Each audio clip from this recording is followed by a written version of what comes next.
And this is what makes me mad, because if I vouch for you, if I, like, hey, this guy's solid, you better be freaking, don't screw up. Kentucky Pancho, president of Axe Handle Crew, Philly Warlocks. I'm chatting with Staxx.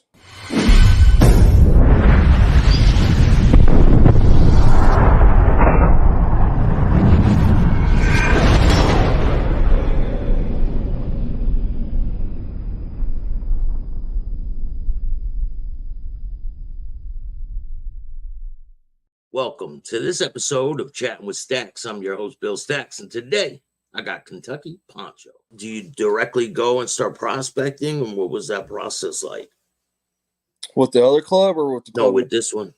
No, I took a step back. That kind of left a bad taste in my mouth for it. It took me 4 years. Did they have a problem with you stepping back? Did who? Did they? Yeah. No, I quit, man. I was, after 5 months, and then that happens, I was done. Yeah, I was just done and over with it. And you pay they make you gotta pay like a jag out fee is what they call it. You're paying money to walk away, basically. Right. You turn your vest in, they'll put you out good. And that ruined a relationship that I was in with that woman, and she was my best friend for all through high school. So that was another really bad thing about it. I want to fight the dude. That's all I want to do. Like, hey, let's go out back. We'll shoot the ones real quick. He didn't want to fight me. So I was like, screw this, man. I'm out. He's in prison now, but he did some dumb. He got locked up. But it's some real punk shit for him to do, man. Especially when you're trying to help him out. Exactly. Yeah. It's like really a slap in the face, right? Yeah. It was. But it is what it is. You move on from it. I'm not mad at that organization. I still have a lot of respect for that organization. But that put a really bad taste in my mouth for it. I understand their point of it. They're going back their brother. This guy's full passion. I'm just a prospect. So yeah, I get it. You got to back your brother. Right or wrong. So. Is he still in the club? I don't know if he is or not. He's in prison. He's doing he's doing some time. So for being an idiot, You back away from all of it for a while. Yeah, about 3-4 years, I'd say. Yeah. And then reached out to these cats, talking for a while. It took a while for me to even get in to this club. To even start prospecting, it took a while. Come hang around and stuff, and it'd be like, oh, no, we don't want you. I'm like, well, what the fuck? I'm like, is there something wrong with me? Like, when I was in the military, I was doing it all. High speed, low drag. Yeah, but that makes you want it more, right? Yeah. Yeah. But I started prospecting with the Warlocks, and it didn't take me long to be a full patch with them. So, I definitely earned it, Yeah, they don't just, for the people out there, they don't just hand these patches out. No, this club's real picky about who they even bring around. You can't buy a patch either, right? No, hell no. No, you got to earn that through and through. Then once you earn your patches, you got to earn your diamond. Oh, so before you have a diamond, so what's the process like? You have your patches, right? You gain full membership, but you don't have a diamond patch? Right. I did not know that. Well, that's how it goes most of the time. Not for me. I earned everything when I was prospecting in one night. Definitely earned it. And they're like, whoa, this guy's real deal. Yeah, we want him. Yeah. So you guys get a bad rap in the news, in the newspaper. I see a lot of, they call them gangs and all this stuff. What are your thoughts on that? I think it's a load of crap, man. We're no different than anybody else. I'm no different than you. No different. I'm just, I love my family too. It's that I think then the government wants people to fear us. And that's not the way it should be. I mean, you got good and bad people and everything in life. Yeah. But my guys, we're not.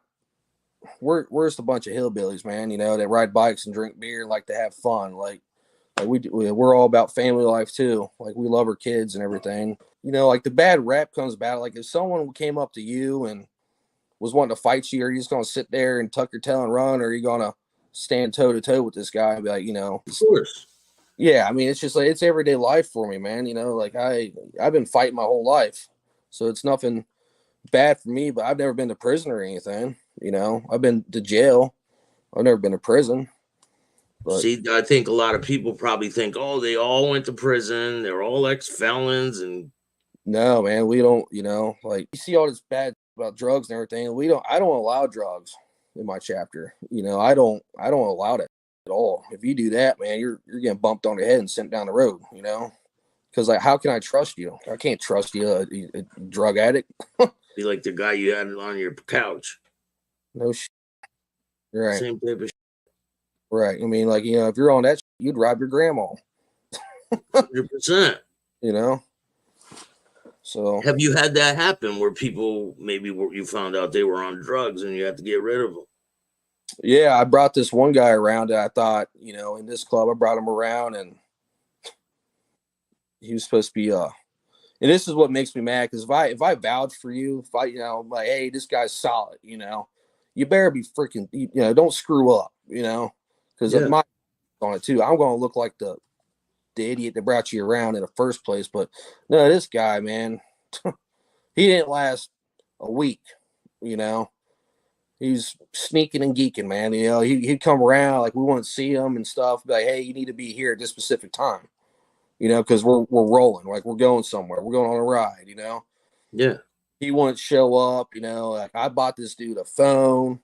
Because he lost his phone. I bought him a new phone, gave him money for his bills, at least show the fuck up, you know what I'm saying? And then he finally does show up. The guy's been up for 3-4 freaking days. He got pick marks all over his face. I'm like, all right, dude, you gotta hit the freaking road, dog.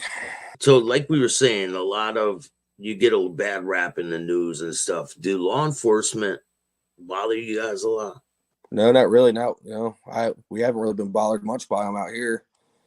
To be honest, I mean, some guys have had a few knocks at the door by a few people want to ask questions, but you just say, like, I ain't got nothing to say to you. You got a warrant? Boop. See ya. Hey, dog. I mean, law enforcement has motorcycle clubs, right? Yeah, man, that's why I don't freaking. You'll see them down here too, man. They'll be rolling heavy, like 50 of them, man. Like like how you gonna give us a bad name, but you want to try to be like us on the weekend? Get the hell out of here, dog. Yeah. That's the way they roll. So. Now, what are some of the positive things your club has been doing for the community and things like that? We're gonna be doing Toys for Tots and stuff. We used to do it to where it would go out to like 300 families and stuff, but now we're focusing more on just the communities around here that need it. Like maybe a few specific families. Just try to get the community. That hurricane, was that Hurricane Helene? Helene, yeah. Yeah, and then the other one that ran through there, we're doing a donation thing for that too, so we can send all that supplies down there. So you guys are collecting things to send. Right. Yeah, we're meeting that Twitch guy. Steady load of supplies still rolling in. Down there in Tennessee with the token honkies. Yeah, shout out to Twitch. All right, guys, we're up here. We're getting it unloaded. We've been getting everything all day. It's been fantastic. We've been clearing roads and making miracles happen. It's been a ball. But we still need your help. We need goat milk formula, we need D batteries, and we need oral hydration salts that we can put in water bottles. That's the hot items. We need those in a bad way. Dude wipes if you got them and stuff like that, but that's pretty much the key items. So if we can get those key items sent to the shop, or you guys want to donate so we can buy them, that would be fantastic. Yeah. We gotta get him on someday. Solid, dude. Yeah, I mean, we like to give back. If the community doesn't have your back, man, you're just kind of screwed in this world. This lifestyle. So we treat the people really good. I harp on that with my guys. Like, hey, when we're out in public, don't be a shithead, man. Like when something goes down, these people are going to have our backs.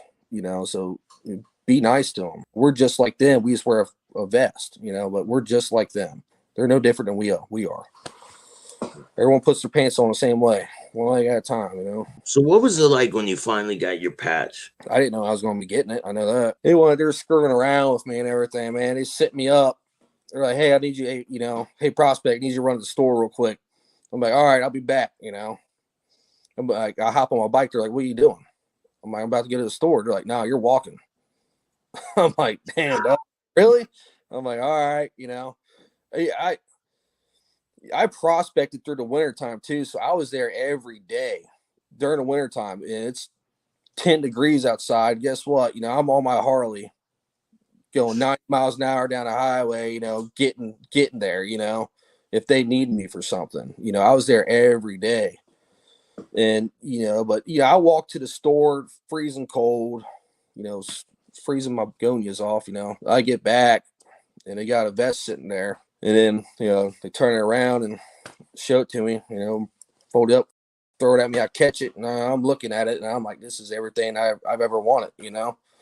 And I'm looking at that harpy and the harpy's looking at me like, hey, you know, it's go time, dog, you know. So, and then I didn't think I was getting my diamond either. Then I flip it around. I'm like, oh, I'm like, no way, man.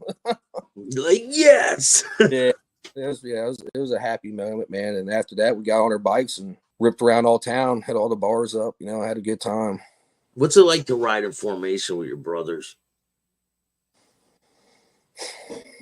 Peaceful to me. It's like everything just like kind of disappears in the world, you know. You know, you got your brother right there. You know, you're going handlebar to handlebar, going 90 miles an hour down the highway. And it's like the cars just get out of your way. You know, they'll see us rolling down the road and they're just like, okay, you know, let's get out of his way, you know. Like, you know, these guys are coming in hard. But yeah, it's real peaceful, man. It's everything. You just kind of forget about everything. And that's all you're focused on. Yeah, I heard it's like a living, breathing thing. It's like an accordion. Mm-hmm. Everything moves in unison. Absolutely. Have you seen a lot of bike accidents?